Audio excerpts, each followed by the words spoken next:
네, 이용화의 헤드라인입니다. 판교 환풍구 붕괴 사고 앞에서야 우리는 환풍구 위를 활보하고 다니는 것이 얼마나 무서운 일이었는지를 알게 됐습니다.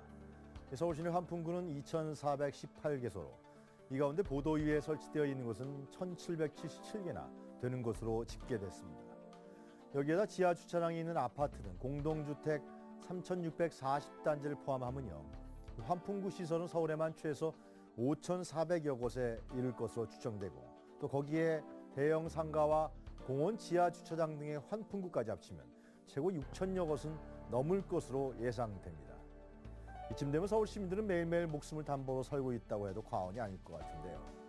더욱이 이 환풍구들은 덮개가 가림막으로 가려져 있지 않거나 또 위험 표시 하나 없이 설치되어 있는 경우가 대부분입니다.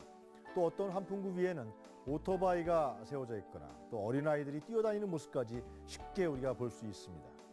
서울 시민들의 안전이 이렇게 방치되어 있고 또 위험에 무방비로 노출되어 있다는 사실을 알게 되면서 이 공포감을 넘어서요, 분노까지 치밀어 오르는 것이 사실입니다.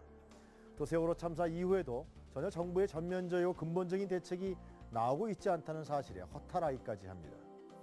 우리 사회의 안전을 과연 누가 지켜줘야 하는지, 이 최소한의 안전도 국가가 보장해 주지 않는다면 그 정체성까지 의심하게 됩니다.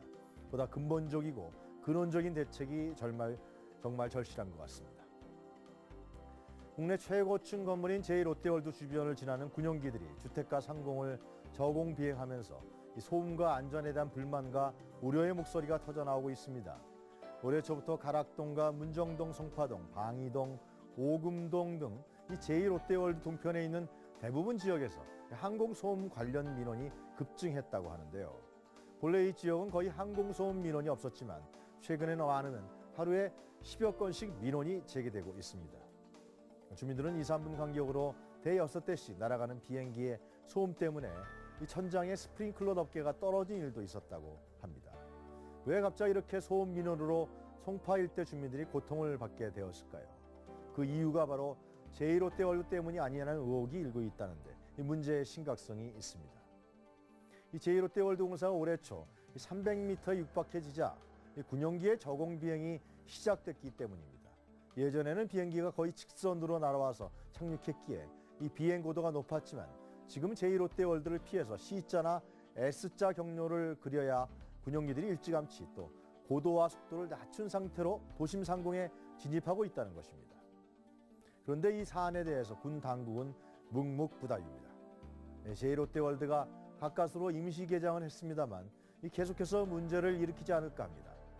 인근 주민과 또 서울 시민들의 불안만 가중시킬 것 같다는 우려를 멈출 수가 없습니다. 이용화의 헤드라인 마치겠습니다.